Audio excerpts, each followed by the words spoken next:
I had always prided myself on my marriage. Olivia and I had been together for almost 7 years, and despite the ups and downs, I thought we had built something solid. I was wrong. The signs were there, but I chose to ignore them. You always think it can't happen to you, right? That your love is different, that the bond you share is unbreakable. But one night, it all started to fall apart.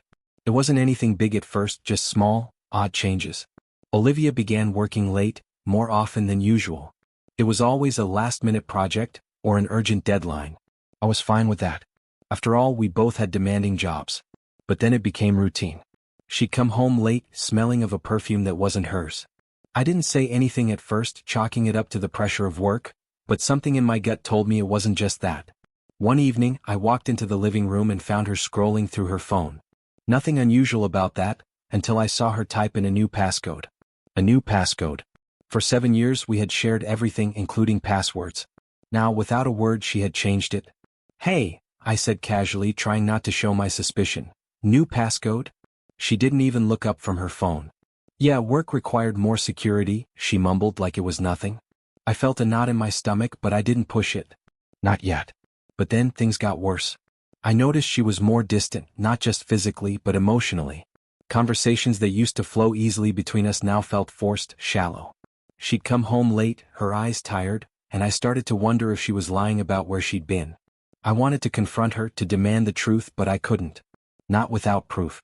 So, I did what any man in my position would do. I started collecting evidence. I hired a private investigator named Frank Stevens, a man who had seen it all. Frank was an older guy with a sharp eye and a no-nonsense attitude. I met him at a cafe a few miles from home, nervous but resolute. I knew something was off and I couldn't just ignore it. $3,000 for 2 weeks, Frank told me, sliding the contract over. "You'll get your money's worth. We'll gather everything you need." I nodded, my hands shaking as I signed the papers. I knew what I was doing. I was gathering the pieces of my broken heart. For the next 2 weeks, I played the part of the dutiful husband. I made Olivia breakfast in the mornings, kissed her goodbye like nothing was wrong, and even discussed future plans with her, our supposed dreams. But every time I looked at her, my stomach turned. It was all a lie. Every moment, every word felt like a performance. Then one day Frank called me. "I've got what you need," he said. "Can you meet tomorrow?" The next afternoon, I sat in Frank's office, my palms sweating as he laid out the photographs. Each image was a blow, and the more I looked, the more my heart sank. There they were, Olivia and a man I didn't know, sharing a quiet dinner at a restaurant. Her hand in his. Her body pressed against his as they smiled. They had been meeting for months. It was the proof I needed. "There's more," Frank said. He handed me a stack of receipts. The same hotel. Same room, 312. Every Tuesday and Thursday night. And it gets better. My head was spinning. Olivia had been lying to me, cheating on me, all while I was completely unaware. My whole life, my whole marriage had been a facade. I looked at the texts, the receipts, the pictures, and I felt something cold wash over me. This was real. She wasn't the woman I thought she was. One of the photos showed Olivia and her lover standing outside a hotel, their arms wrapped around each other. Another one showed them in the same car, their faces inches apart. And then there were the hotel receipts for the exact same room at the exact same time every week. I stared at the photographs for hours. My coffee went cold and the house was eerily quiet.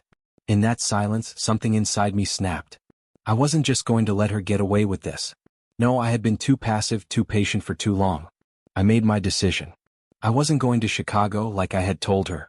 I was going to stay right here. And when Olivia brought him into our home, into our bed, I was going to be ready. But not in the way she expected.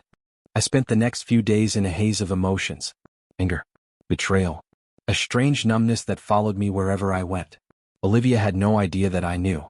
I continued with the charade, acting like the loving husband she thought she was deceiving. But inside I was already planning. And this time, I wasn't going to let her destroy me without consequences. I couldn't just let it go, couldn't pretend like everything was fine when I knew the truth. I'd given her the benefit of the doubt for too long, convinced myself that maybe I was overthinking things. But now, I had the evidence, the receipts, the photographs, and the undeniable truth. Olivia wasn't just spending her nights working late, she was spending them with Ryan, the man she was betraying me with. I called Frank again, this time with a clearer plan. "I need to make this count," I told him. "I need to confront her. But I want it to be unforgettable. I want everyone to know who she really is." Frank agreed, and within hours we had a plan. I would set up a surprise party. A party Olivia would think was for her birthday, a celebration of everything she had, except it would be the night she would lose it all. I called my brother, Mark, first. He'd been a part of my life for years and I trusted him more than anyone. "Hey, I need you to be here on Friday night. 8 p.m. "I'll explain everything when you get here," I said, keeping my voice as calm as I could manage. "What's going on, Alex?" Mark asked, sensing the tension in my voice. "Just trust me," I replied.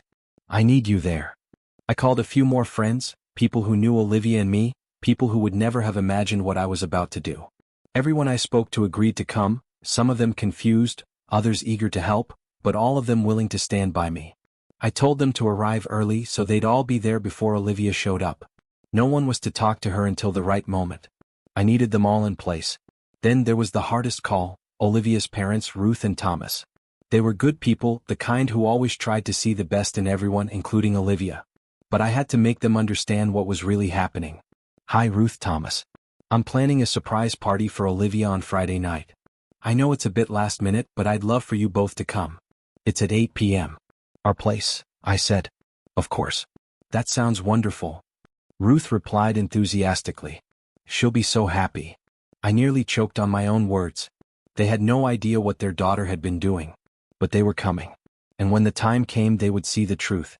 Next, I installed cameras, small, discreet ones in the living room, kitchen, and bedroom. I wasn't going to leave anything to chance. I wanted every moment recorded. Every look on her face, every reaction, every word spoken. This wasn't just about confronting her. This was about making sure there was no turning back for her, no excuse she could offer. Friday came quickly, and I could feel the tension in my chest growing tighter with each passing hour. Olivia had no idea. She spent the day at work, oblivious to what was about to happen that evening. I double-checked everything. The cameras, the guest list, the drinks in the fridge. By the time evening rolled around, I was on edge but determined. I wasn't going to let her tear my life apart without facing the consequences of her actions.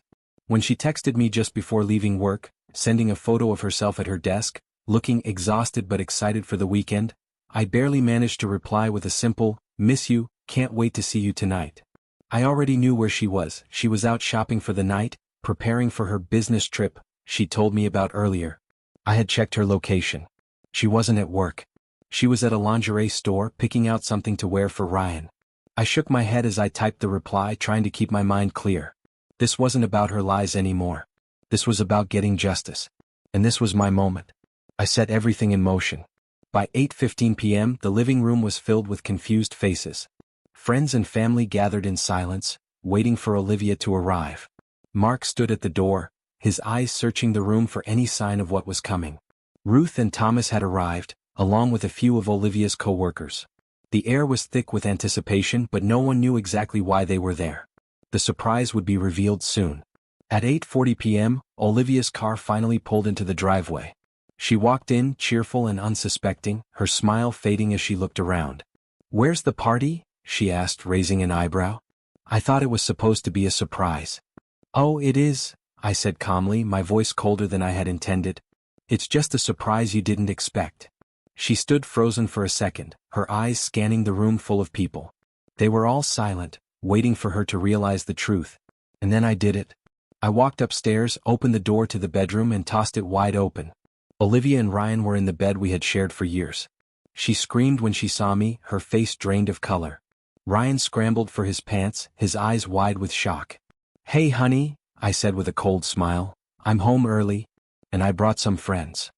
Her expression morphed into something between disbelief and fear. She couldn't believe it. She didn't expect this. "George, this isn't," she stammered, trying to cover herself with the sheets. "Isn't what?" I interrupted. "Isn't you sleeping with another man in our bed?" I took a step closer. "Because that's exactly what it looks like to me." The room was silent. Everyone was watching, some shocked, others angry. Mark stepped forward, his jaw clenched. Ruth and Thomas looked like they might collapse. Olivia's co-workers were in disbelief. And at the front, Ryan's wife, Sarah, stood frozen, her eyes wide with horror. Olivia looked at me with pleading eyes, but there was no going back now. I had already made my choice. I wasn't going to let her lie to me anymore. "This is who she really is," I said, my voice steady. "Remember that when she tries to tell her side of the story. She's a liar. And she's a cheater. The truth had finally come out. The air in the room was thick with tension. Olivia, still clutching the sheets to her chest, looked around at the crowd that had gathered. Her eyes darted from person to person, searching for something, someone, to rescue her, but it was too late. No one was coming to her aid. She had brought this upon herself. I turned to look at Ryan, who was standing by the bed, his face pale, his eyes wide with fear. He opened his mouth to say something, but I cut him off. "Don't," I said, my voice colder than I ever thought possible. "You don't get to explain yourself. You knew exactly what you were doing." Ryan opened his mouth again, but no words came out. He looked like a deer caught in headlights, frozen in place, unable to comprehend the situation he was in. I could hear Olivia's frantic breaths, her sobs echoing through the room as she scrambled for an excuse. She couldn't even look me in the eye. She turned her face toward the wall, wiping her tears, but it was clear she had no words left. I looked at her for a long moment, my heart breaking all over again. This was the woman I had trusted, the woman I had given everything to, and now here she was, exposed for the lies and betrayal she had been hiding from me. For the past 4 months, I had been living a lie, all while she had been living her secret life with Ryan. I couldn't process the anger and heartbreak all at once, but I knew one thing for sure: I was done. "Get out," I said to her, my voice steady, but every word felt like a weight I was finally able to lift. "Get dressed. And get out of my house." Olivia didn't respond. She simply curled up into herself, tears streaming down her face as she clutched the sheets tighter. Ryan, still silent, didn't move either. "Olivia," I said more forcefully this time, "I mean it. Get out. This marriage is over." It felt surreal, standing there, watching the woman I loved for so long unravel before me. But there was no more room for excuses, no more pretending. She had destroyed everything we had built, and now she was going to face the consequences. I could hear the murmurs of my guests, some shocked, some visibly uncomfortable, but none of them were surprised. Everyone in that room had known something was off. Everyone had seen the changes in Olivia's behavior, the late nights, the excuses. But no one had dared to confront her. Not until now. Not until I had exposed the truth. Mark stepped forward, his voice low. "Alex, you don't have to do this. You don't have to go through with all of it. Just let her explain." But I shook my head. There's nothing left to explain. She's already had enough time to lie. Now it's my turn. I walked out of the bedroom and into the living room, leaving Olivia and Ryan to figure out their next move. The silence in the living room was deafening. I could hear the shuffle of footsteps behind me as people began to follow, but I didn't turn around. I needed space. I needed time to breathe. I went into my office and shut the door. I sat behind my desk and stared at the papers strewn across the surface, my mind racing. What had I just done? Was this the right choice? But deep down I knew it was. I couldn't live a lie anymore. I had spent months feeling like something was wrong, but now I had the truth and there was no going back. The minutes felt like hours as I sat there, replaying the scene in my mind. The moment Olivia realized what I had done. The way Ryan had stood there, completely powerless. But there was no satisfaction in it. No feeling of triumph. I had exposed her, yes, but it didn't feel like winning. It felt like surviving. Eventually Mark came in, knocking lightly before entering. He sat across from me, his face serious. "You okay?" he asked, his tone softer now. I nodded, though the weight of it all still hung heavy on my chest. "I will be. Eventually." He leaned back in his chair, watching me carefully. "You did what you had to do, Alex. It's over now." "I know," I said quietly, though the words didn't bring the comfort I expected. "But it doesn't feel like it's over. It feels like everything just ended." Mark let out a slow breath and gave me a look that I knew meant he was trying to process everything for me. "This is the hardest part, man. The aftermath. But you're doing the right thing. You're going to be okay." I didn't answer him. I wasn't sure if I believed it myself yet. My mind kept drifting back to Olivia, to the woman who had once been my partner, my equal. The woman who now felt like a stranger to me. The sound of the front door opening broke the silence. I knew it was Olivia. She had dressed at least. When I stood up to walk out of the office, I saw her in the hallway, her face still tear-streaked, her eyes red. She looked like a broken version of the woman I had once loved. "I'm sorry," she whispered, barely able to meet my gaze. I never meant for it to go this far, Alex. Please just let me explain. We can fix this. We can work it out." But I just looked at her. All the words, all the excuses meant nothing now. The damage was done. "No," I said, shaking my head. "It's too late for that. I turned away from her, my steps slow but steady. This wasn't about salvaging what we had anymore. It was about me moving on. And I wasn't about to let her take any more of my life from me. Olivia stood there in silence as I walked past her, but I didn't look back. She was already gone in my heart. I had to keep moving forward. And as I walked toward the door, I felt a sense of finality that I hadn't known in months. It was over. I was free. The next few days felt like a blur. My mind raced between moments of quiet clarity and moments of pure anger, but there was one thing I was sure of: I was done. There was no going back, no second chances. Olivia's betrayal wasn't something that could be fixed with a few apologies or some heartfelt speeches. It was a wound too deep to heal. I filed for divorce on Monday morning. I had already contacted a lawyer, someone sharp and experienced in high-conflict divorces. Her name was Allison Hayes, a tough woman with short dark hair and a no-nonsense attitude. When I walked into her office, she barely looked up from the stack of papers on her desk. "Let's get straight to it," she said as I sat down. "Tell me what happened." I told her everything. The suspicions, the investigation, the party, the confrontation. I laid it all out in excruciating detail. Allison listened intently, nodding occasionally but never interrupting. She didn't offer sympathy, but I didn't expect it. I didn't want it. I wanted results. "Do you have the evidence?" she asked when I finished. "Everything," I replied. "Photographs, hotel receipts, texts, even the timeline of when she and him were meeting. I've got it all." She took the folder I handed her and flipped through it quickly. She raised an eyebrow as she read the photographs and the receipts, nodding her approval. "This is solid. You've done your homework. The courts will see this." I felt a flicker of something inside me, a brief moment of satisfaction. For the first time in weeks, I felt like I was taking control of my life again. This wasn't just about the marriage ending. It was about protecting myself, my assets, and my peace of mind. I wasn't going to let Olivia walk away with everything while I was left in the wreckage of what she'd destroyed. "We'll file the papers today," Allison said. "You'll be served by the end of the week. With all this evidence, we can move quickly. It's a fault-based divorce. No alimony, and you're well within your rights to protect your assets." I nodded. "Let's do it." After I left Allison's office, I felt strangely calm. There was no relief, no sense of victory.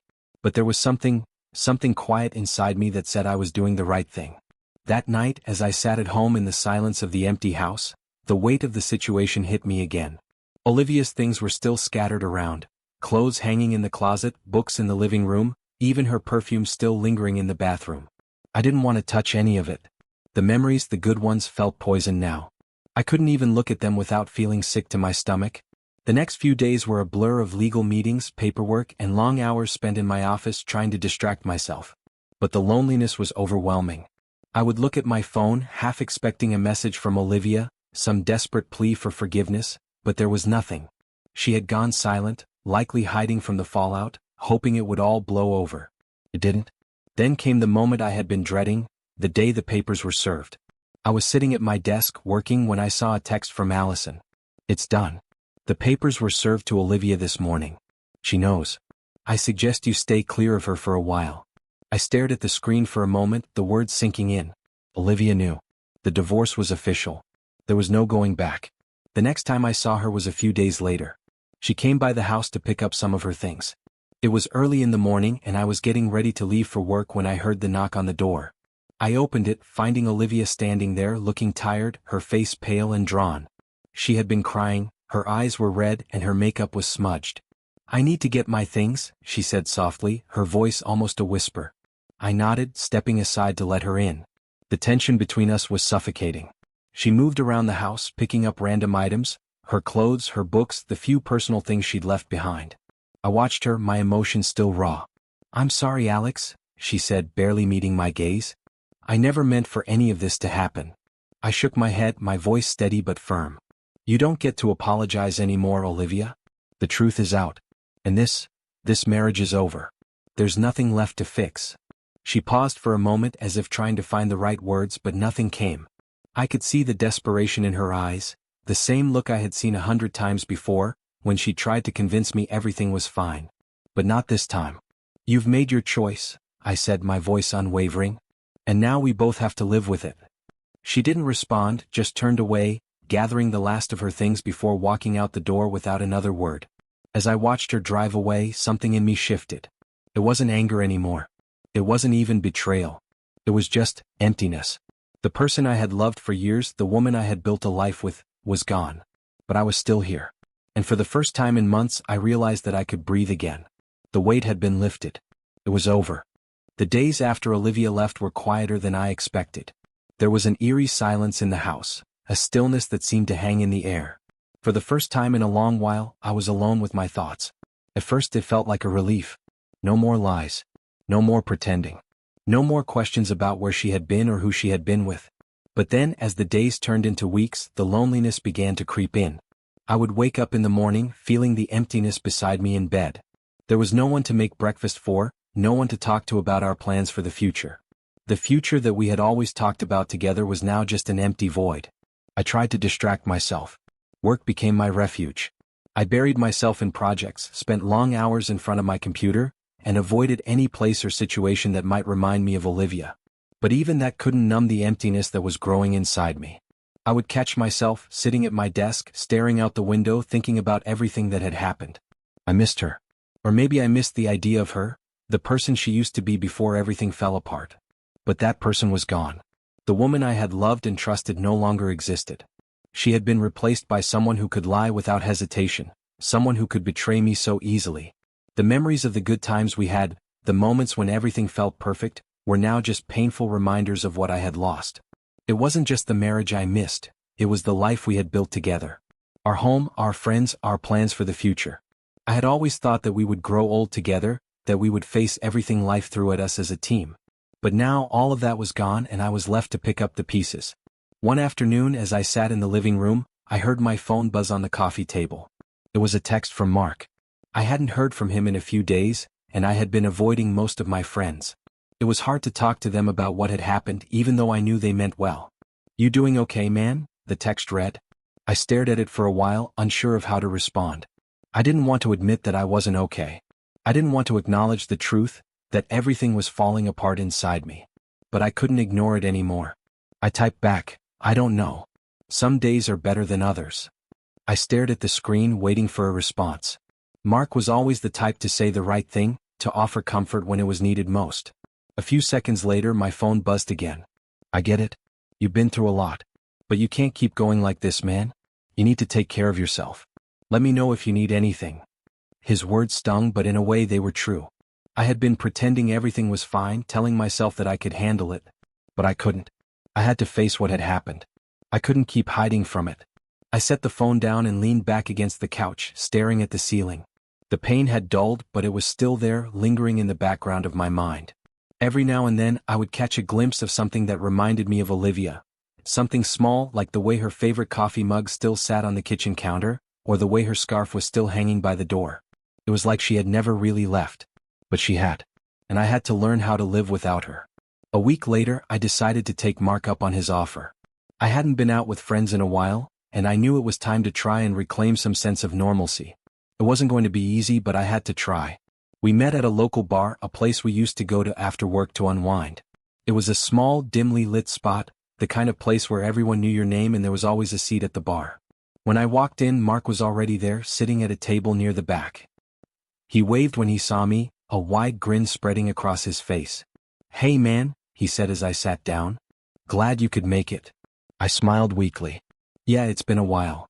We talked for a while, catching up on life, on work, on the things that had been happening. Mark was supportive, asking how I was feeling and what I'd been doing to cope. But I could see the concern in his eyes. He knew I was still struggling. After a few drinks, the conversation shifted, as it always did, to relationships. Mark, ever the optimist, asked, "So, have you thought about dating again? I mean, it's been a few months, right?" I froze, the thought of dating again catching me off guard. The idea of opening myself up to someone else seemed impossible. How could I trust anyone after what Olivia had done to me? How could I risk that kind of vulnerability again? "I don't know, man," I said, shaking my head. "I'm not sure I'm ready for that." Mark nodded, understanding. "It's okay, man. Take your time. You don't need to rush into anything. Just don't let yourself stay stuck in the past forever. You deserve better than that." His words lingered with me long after we finished our drinks and said our goodbyes. I wasn't sure if I believed him, but I knew one thing for certain. I couldn't stay stuck forever. As I drove home that night, the weight of the past few months seemed to lift just a little. Maybe Mark was right. Maybe it was time to start living again. It wouldn't happen overnight. But I had to try. The next few days felt like a turning point. I was still reeling from the aftermath of everything that had happened, but there was a small part of me that had started to believe I could rebuild my life. It wasn't going to be easy, but I knew one thing for sure. I wasn't going to keep living in the shadow of my past. Olivia had taken so much from me already, my trust, my security, my peace of mind, but she couldn't take my future. That was something I had to reclaim for myself. I woke up on a Saturday morning, the sun barely peeking through the blinds. For the first time in a long while, I didn't feel like staying in bed all day. I got up, made myself a cup of coffee, and sat at the kitchen table looking around at the empty space. It was strange the way the house now felt so much quieter. Olivia had always been the loud one, the one who filled the room with her voice and energy. Now it was just me, and I had to get used to that. I picked up my phone and checked my messages. There was a text from Mark, asking if I wanted to grab a drink later. I hesitated for a moment before replying, "Yeah, I'm in. Let's meet at 7? I didn't want to isolate myself anymore. I couldn't hide from the world. Mark had been right. I needed to start moving forward. The rest of the day passed in a haze. I did some cleaning, reorganized a few things in the house, and even ran a few errands. It was strange how little things like that started to feel therapeutic. For so long, I had been caught up in the whirlwind of Olivia's lies, the anger, the betrayal. But now there was a small sense of calm in the mundane. I could take control of the small things at least. I could manage what was in front of me. When evening came, I changed into a clean shirt, something that didn't remind me of the past, and headed out to meet Mark. The bar was the same as always, dimly lit, with the hum of conversation filling the air. I spotted him at the far end of the bar, nursing a beer. He waved me over, a friendly grin on his face. "Good to see you out, man," he said as I sat down. "Yeah, it feels good to get out of the house for a change," I replied, scanning the room. It was a small comfort to be here, to be around people again.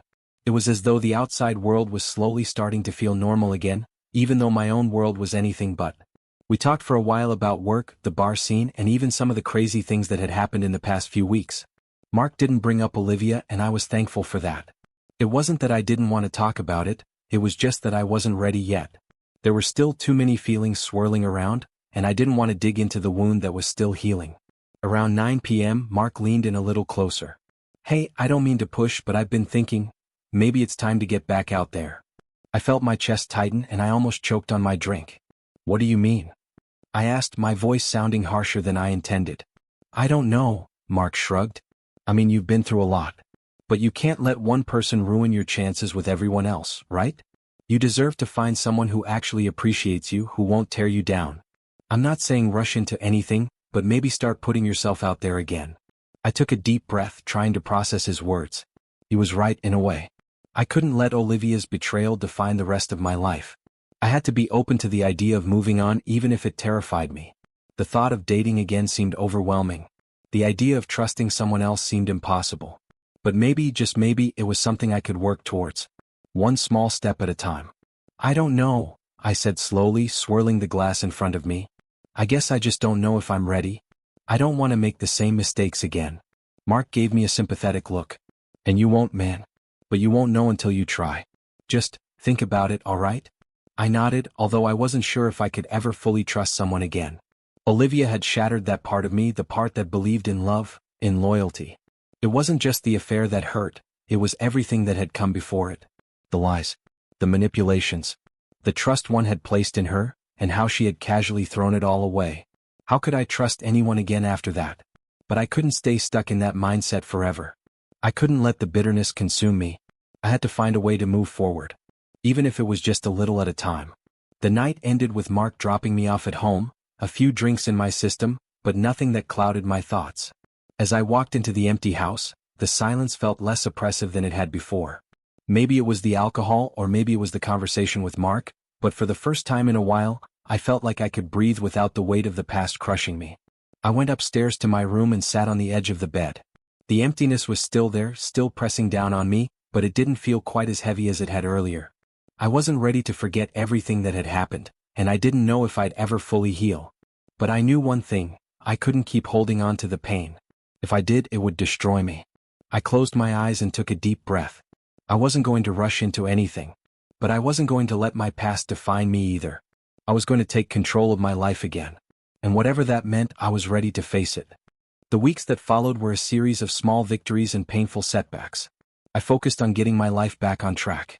I spent more time at work, dove into new projects, and made an effort to reconnect with friends. Mark was a constant presence, always there with words of encouragement, a distraction when I needed one, or a shoulder to lean on when I couldn't hide my frustration. He could see that I was still struggling, but he never judged me. Instead, he kept reminding me that healing was a process, not something that could be rushed.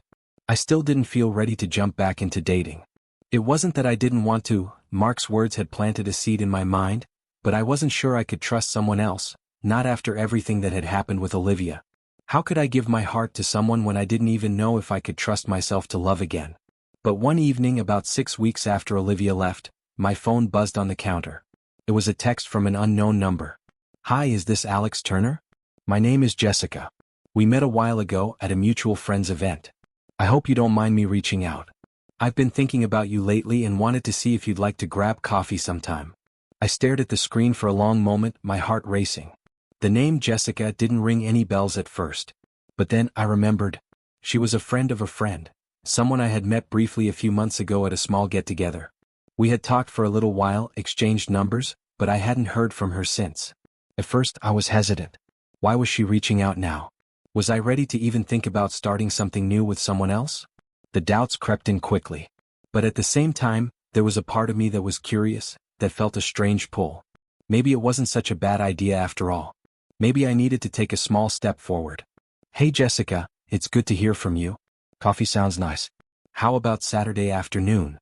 I texted back, trying to keep my response casual, even though my hands were slightly shaking as I typed. Her response came quickly. "Saturday at 2 p.m. works for me. There's a cafe near the park if that's good for you." I agreed, and the next few days passed in a blur of nervous anticipation.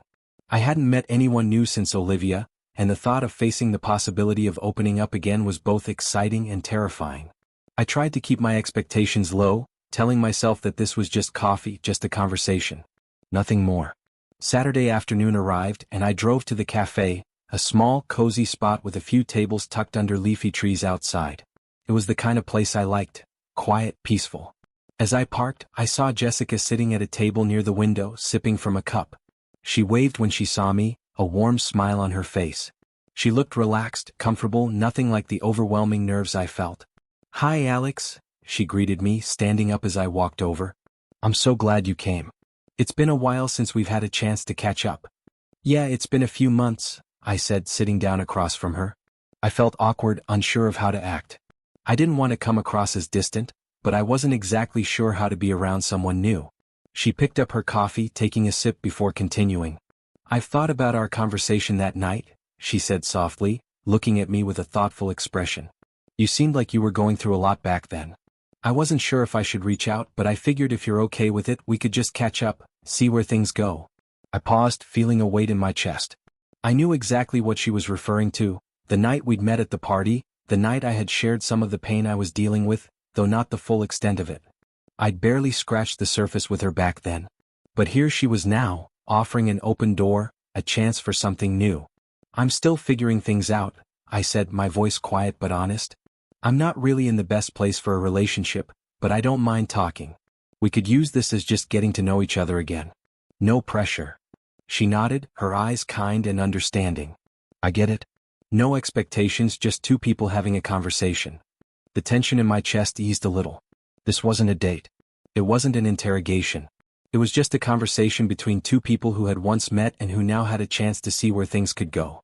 Maybe it was just what I needed to begin testing the waters again. We spent the next hour talking about everything: work, hobbies, travel, life.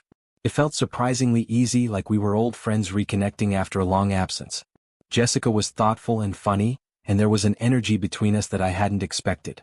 We both talked about our past relationships, about the struggles and the lessons learned, but there was no bitterness in the conversation. No judgment. When the conversation eventually slowed, I felt lighter, like a weight had been lifted. I wasn't ready to jump into anything serious, but it felt good to just be around someone who wasn't tied to my past. For the first time in a long while, I felt a glimmer of hope. Hope that maybe, someday I could let someone else in again. But for now, it was enough to know that I was still capable of connection. Thanks for meeting up today, Alex, Jessica said with a smile as we stood up. I'm glad we did this. Me too, I replied, feeling a bit more at ease than I had when I walked in. As I walked back to my car, I felt something I hadn't felt in a while: curiosity. Curiosity about the future, about what could come from this meeting, and maybe even about what life had in store for me beyond the pain of the past. It wasn't an instant fix, and I wasn't ready to throw myself into anything yet. But I had taken the first step. And that was enough for now. The following days felt different. Lighter in a way. I wasn't entirely sure what had shifted, but there was a subtle change in me after meeting Jessica. Maybe it was the way our conversation flowed so easily, or how I could talk about my past without feeling overwhelmed. But it made me realize something. I wasn't entirely broken. I wasn't as stuck as I had felt before. And that small spark of hope, no matter how faint, made all the difference. I still kept my distance from Olivia, avoiding any direct contact except for the occasional exchange regarding the divorce proceedings.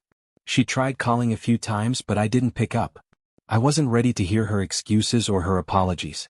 The hurt she caused was too fresh, too raw. I needed space to heal, to rebuild.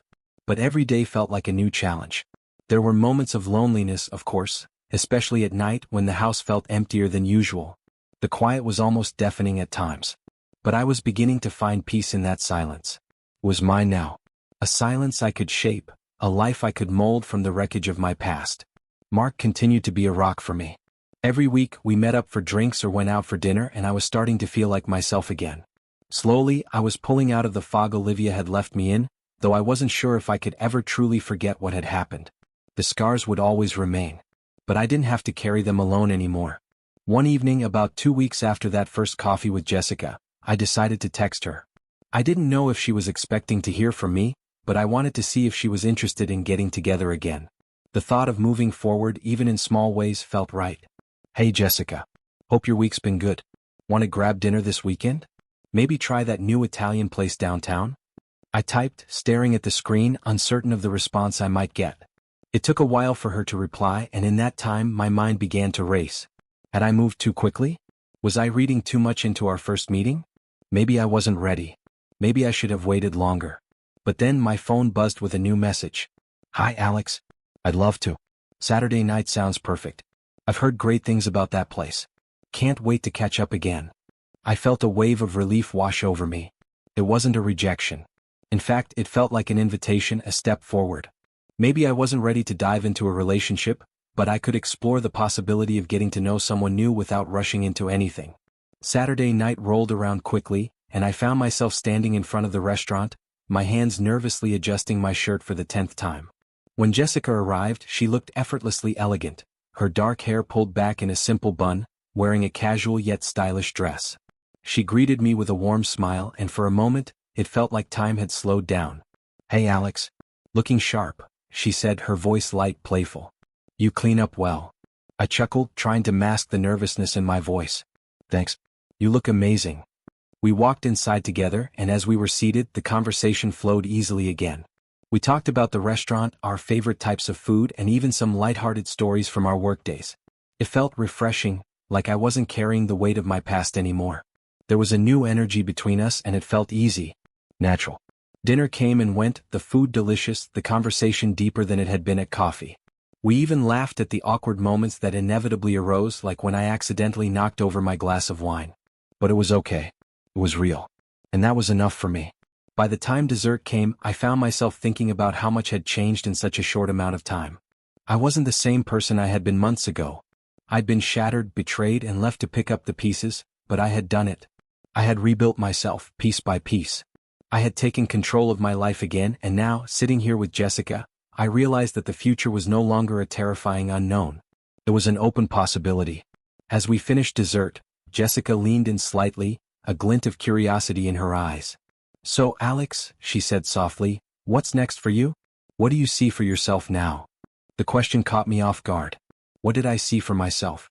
The truth was, I didn't have a clear answer. But for the first time in months, I felt like I was allowed to dream again. I didn't have to carry the weight of my past with me every day. I could build something new. I don't know yet, I replied honestly. But I'm not scared of it anymore. I'm starting to realize that it's okay to move on. To start fresh. Maybe that's where I am right now. Just taking things one step at a time. She smiled, her eyes warm and understanding. That sounds like a good plan. I think I'm starting to realize the same thing. As we left the restaurant, walking out into the cool night air, I couldn't help but feel a sense of peace settle in my chest. This wasn't about rushing into anything. This wasn't about replacing what I had lost. It was about learning to live again, to trust again, and to embrace the new opportunities life had to offer. Jessica didn't know the full extent of my story, and I wasn't ready to share all the details just yet. But she didn't need to know everything. Not yet. Maybe one day I'd be ready to open up more, to let her in fully. But for now this was enough. I had taken the first step towards rebuilding my life, and I was starting to believe that maybe, just maybe, it wasn't too late to find something real again. The weeks passed in a blur of new beginnings and small victories. My routine was starting to take shape again. I spent more time with friends, was working harder than ever at the office, and even started running again, something I hadn't done in years. It felt good to reclaim parts of myself that I had lost in the chaos of the past. As for Jessica, we kept things light and easy. We saw each other a few more times, grabbing dinner, going to local parks, and enjoying the kind of slow, comfortable conversations that build connections. I wasn't ready to call it anything serious, but I was beginning to feel something, a warmth I hadn't felt in a long time. One Saturday afternoon, I decided to take a walk through the local farmers market. It had always been a favorite spot of mine, a place to clear my head, pick up fresh produce, and soak in the energy of the community. I wasn't expecting anything unusual, I simply needed a change of pace. As I was walking past the fruit stands, my gaze drifted over to the vendor table on my left. For a split second I froze. There, standing behind the table, was Olivia. Her face was pale, her eyes tired and distant. She didn't see me at first, but I saw her. My heart raced as old memories flooded back. The good times, the lies, the heartbreak. The woman I had loved and lost was standing there in front of me, a ghost of what once was. I hadn't seen her since the divorce papers were signed, and even now, seeing her in person again felt like an explosion of emotions I wasn't prepared for. I debated walking away, not wanting to engage, wanting to avoid any awkward conversations. But something inside me stopped me. I couldn't just walk past her. I needed closure. I needed to know what she had to say, even if it was nothing more than an apology I didn't want to hear. I walked up to the table and Olivia looked up just as I reached it. Her face paled even more, and for a brief moment, neither of us said anything. The years that had passed, the hurt we had caused each other, hung in the air between us. "Alex," she finally said, her voice low, almost hesitant. "I didn't expect to see you here." I took a deep breath, trying to calm the whirlwind inside me. "Neither did I," I replied, my tone more neutral than I felt. I wasn't angry, but I wasn't going to pretend like everything was fine either. "How are you?" She looked down, her hands fidgeting with a bag of apples in front of her. Okay. It's been tough, Alex." She hesitated. "I know things ended badly. I don't know where to start." I didn't want to hear another round of apologies. I didn't want her to tell me how sorry she was or how hard she was trying to change. I had heard it all before, and the truth was, I didn't need her to explain herself to me anymore. "You don't have to say anything," I said, my voice calm but firm. "I'm not here for that. I've moved on, Olivia. I've let go of everything." She stared at me, her eyes wide with what looked like disbelief. "You've moved on?" "Yeah," I said, nodding slowly. "I have. And I think that's the best thing for both of us." For a moment she seemed lost for words. She looked at me as though she didn't quite recognize the person standing in front of her, the man who had been her partner for so long, who had loved her deeply, and now had detached himself from the past. "I never wanted to hurt you," she whispered, her voice barely audible. "I know I did, but that wasn't my intention." I shook my head. "The intention doesn't matter anymore. It's what happened that counts." I paused, the weight of those words sinking in. "And I can't keep living in the past. I've spent too much time there already." She nodded, tears welling up in her eyes. "I understand." I felt a strange sense of peace as I stood there. It wasn't the closure I thought I would get, but it was enough. Olivia wasn't the person I had once loved, and I wasn't the same person who had been devastated by her betrayal. We were both different now, changed, scarred, but moving on in our own ways. "Goodbye, Olivia," I said, my voice steady. She looked at me, and for the first time in a long while, there was no bitterness, no anger in her eyes. Just sadness and maybe a hint of regret. But it didn't matter. The past was the past. I had finally let go. As I walked away, I felt the weight I hadn't realized I was still carrying lift off my shoulders. I wasn't angry anymore. I wasn't consumed by the pain of her betrayal. I had forgiven her not because she deserved it but because I deserved to be free of it. The sun was shining brightly as I walked back toward the exit of the market. I passed by the same fruit stands, the same familiar faces, but it was different now. I was no longer stuck in the past. I was moving forward, with or without Olivia in my life. I pulled out my phone and sent a quick text to Jessica, telling her I had just run into an old acquaintance. I wasn't ready to dive into the details, but I appreciated that she always listened when I needed to talk. "Hey, hope your Saturday's going well. Just saw someone from my past. It was a good moment, kind of like closing a chapter. Maybe we can talk about it later. Looking forward to seeing you soon." Her response came quickly. "That sounds like a big step. I'm glad you're doing okay. Let me know when you're free and we can catch up. Take care, Alex." I smiled as I put my phone away. It felt good to know that I wasn't doing this alone. There were still people who cared about me, people who believed in me. And slowly I was beginning to believe in myself again. Betrayal, the pain, the heartbreak, had lifted a little more. I was no longer defined by the woman I had once loved, or by the lies that had shattered everything we built together. I had started to realize that the future didn't have to be shaped by my past. I had been so focused on surviving, on just getting through the days, that I hadn't taken the time to consider what living really meant. Now I was starting to take those small steps forward and it felt like progress. Jessica and I had talked a few times since the market encounter. I hadn't told her everything. I didn't feel the need to go into detail about Olivia, but I could sense that Jessica understood. She had a way of being present without pressuring me. It was comforting. I met her again the following weekend. This time we decided to go for a walk in the park. The weather was perfect, warm with a cool breeze, the kind of afternoon that made everything feel possible. We strolled through the tree-lined paths talking about everything and nothing at all. It felt natural, easy. And though my heart wasn't yet ready for anything serious, it felt good to be around someone who didn't remind me of the past, someone who wasn't a constant reminder of the pain I had endured. "So," Jessica said as we walked, her voice light, "you mentioned last time that you used to run. Are you getting back into it?" I smiled at the question. Running had been something I loved, something that gave me clarity, but it had fallen by the wayside for so long. "Yeah, I've started again," I replied. "I'm not pushing myself too hard, but it's nice to feel like I'm doing something good for myself." "Good for you," she said with a smile. "I'm not much of a runner myself, but I respect anyone who can stick with it. I prefer yoga. It's more my speed." I nodded, feeling the ease of our conversation. She didn't push me to explain anything about my past, and I didn't feel the need to. For the first time in a while, I realized I was actually enjoying myself, without the baggage, without the fear of being hurt again. I wasn't pretending.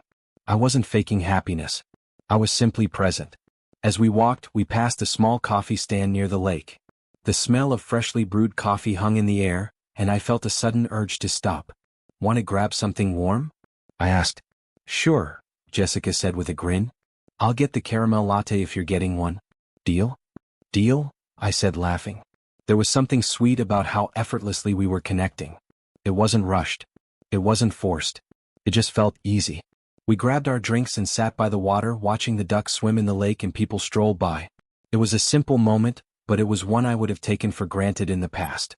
Now, it was a reminder that life could still be beautiful, even after everything that had happened. "You know," Jessica said after a few moments of comfortable silence, "I've always admired people who can pick up and start over. It takes courage to walk away from what doesn't work, to embrace the unknown." I looked at her, surprised by her insight. "I didn't think I had it in me, to be honest," I said. "For a while, I didn't think I could move past the hurt. But now, I don't know. I'm starting to see that maybe I'm stronger than I thought." She smiled warmly, her eyes kind. "I think you're a lot stronger than you give yourself credit for." I wasn't sure what I was expecting when I agreed to meet her that afternoon. A distraction, perhaps. A temporary fix to the emptiness I'd been carrying. But what I found instead was something completely different. I didn't need to rush into anything with her. I didn't need her to be the answer to everything I had been through. I was still healing, still learning to trust again. But being with Jessica felt like a glimpse of something new, something hopeful. And for the first time, that was enough. We sat there for a while longer, talking about life, about goals, and about things that made us laugh. It was simple yet perfect in its own way. For a long time, I had been too afraid to allow myself the space for this kind of connection. I had been afraid that I'd never be able to open up again, that I'd never trust anyone the way I trusted Olivia. But maybe, just maybe, I could. As the sun began to set, painting the sky in shades of pink and orange, I felt a sense of calm wash over me. The past was behind me. The pain would always be a part of me, but it didn't have to define my future. I stood up, offering Jessica a hand as we prepared to leave. "Thanks for this," I said, smiling genuinely. "I needed this." She squeezed my hand lightly, her smile soft and understanding. "Anytime, Alex. I'm really glad we're doing this." As we walked back to our cars, I realized that the hardest part wasn't facing Olivia again. It wasn't even the lonely nights or the moments of doubt. The hardest part was learning to let go. Learning to accept that I deserved happiness again. That I deserved love even after everything that had happened. I wasn't completely healed, but I was closer than I had ever been. And that was something to be proud of. The weeks that followed were marked by a steady rhythm, a balance between the solitude I craved and the connections I was starting to build. My relationship with Jessica remained light, still new but growing at its own pace. We didn't rush anything, didn't try to force it into something it wasn't. And for the first time in a long while, I appreciated the slow pace. It was the first step into the future that didn't feel rushed or full of expectations. It was just us, and that was more than enough. As time went on, I began to realize something important. I had more control over my life than I thought. I could decide what was worth my time, who was worth my energy, and how I wanted my future to unfold. It wasn't about running away from the past, it was about accepting it, learning from it, and using it to fuel the person I was becoming. But despite the progress I'd made, there were still moments where the past crept back in, uninvited and unwelcome. One evening, as I sat at my desk finishing up some work, I received an unexpected text. It was from an unknown number. "Alex, I know you probably don't want to hear from me, but I need to apologize. I've been thinking a lot about everything. What I did. How I hurt you. I'm sorry." I immediately recognized Olivia's writing style, her way of speaking, and for a split second, I felt a familiar pang of anxiety. I hadn't heard from her in weeks. The silence had been a relief, but this text, it brought everything flooding back. I stared at the message for a long moment, unsure of how to respond. On the one hand, I didn't owe her anything. I didn't need her apologies anymore. But on the other hand, I couldn't ignore the fact that I had never received closure from her. Not really. We had parted ways in a flurry of anger and hurt, and now here she was reaching out. "I'm doing okay, Olivia. But I don't think there's anything left to say. We both need to move on." It was a simple reply, but it felt final. My fingers hovered over the screen though, and I almost typed something more. I thought about all the times I had wanted to scream at her, ask her why, demand an explanation for everything she had done. But I realized that none of it mattered. Her reasons wouldn't change the outcome. The damage had been done, and now it was time for me to let it go. The phone buzzed again. "I understand. I really do. I've been getting help, trying to change. I'm sorry, Alex. For everything." I took a deep breath. She was trying to atone for what she had done, and maybe that was part of her healing. But I wasn't sure I could help her with that anymore. I didn't respond. I didn't need to. I deleted the message and put my phone down, feeling an odd sense of relief. I had handled it. I had moved forward in my own way. There was no need to drag up the past again. That evening, I went for a run, the cool night air rushing past me as my legs pounded the pavement. I needed the physical release, something to clear my head. The rhythm of my feet against the ground helped calm my thoughts, and for a brief moment, I felt the weight of everything I had been carrying lift off my shoulders. When I returned home, my phone buzzed again, but this time it wasn't Olivia. It was Jessica. "Hey, are you free tomorrow? I'd love to see you again." I smiled to myself as I typed back. "Yeah, I'm free. How about dinner?" The conversation was light, easy, exactly what I needed after the heaviness of Olivia's message. I wasn't sure what the future held with Jessica, but I knew that right now she was the kind of presence I needed in my life. We didn't need to rush things. I wasn't looking for anything to fill the hole left by Olivia, but I was starting to believe that I could create something meaningful with someone else on my own terms. The next day we met at a local Italian restaurant. It was quiet and intimate, the perfect setting for conversation. As I sat across from Jessica, I realized how far I had come. I had gone from being lost and broken, unsure of my worth, to sitting here, able to enjoy a meal with someone new without the weight of my past dragging me down. We spent the evening talking about everything, our favorite foods, our plans for the summer, even some of the more vulnerable things we had both experienced in our lives. There was no pressure. No need to impress. Just two people getting to know each other, taking it one step at a time. As the evening wound down, I felt lighter than I had in weeks. The past still lingered in the back of my mind, but it no longer held power over me. I was reclaiming my future piece by piece. We stood outside the restaurant, the cool breeze in the air, and Jessica gave me a soft smile. "I really enjoyed tonight," she said, her eyes warm. "I'm glad we did this." "Me too," I replied, feeling something stir inside me, a spark of hope I hadn't felt in a long time. As I drove home that night, I felt a sense of peace. I wasn't completely healed, and I didn't expect to be anytime soon. But I was moving forward, and that was enough. The next few months passed with more clarity and a sense of direction I hadn't known in years. I focused on my work, reconnected with friends, and spent more time with Jessica, enjoying the simple moments that made life feel worthwhile. We didn't rush anything. We took our time, letting the relationship evolve naturally. And as I started to feel more comfortable with the idea of trusting again, I realized that there was no perfect timeline for healing. It wasn't about rushing to find happiness or forcing myself to forget the past.